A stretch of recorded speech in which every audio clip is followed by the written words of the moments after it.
నాకు భూ సంబంధమైన జ్ఞానం కాదు, నాకు దెయ్యాల జ్ఞానం కాదు,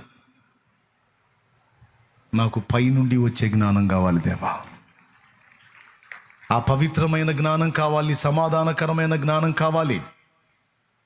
ఎందుకంటే నేను నా మట్టుకు నేను బాగుండాలనుకోవట్లా, నా సమాజానికి, నా కుటుంబానికి ఒక వెలుగుగా నేను ఉండాలనుకుంటున్నాను, ఒక దీపంగా నేను ఉండాలనుకుంటున్నాను.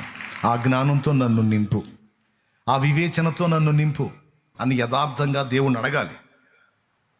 ఇది గుర్తు రాసుకొని మీరు ప్రార్థించున్నప్పుడు తప్పనిసరిగా అడగండి.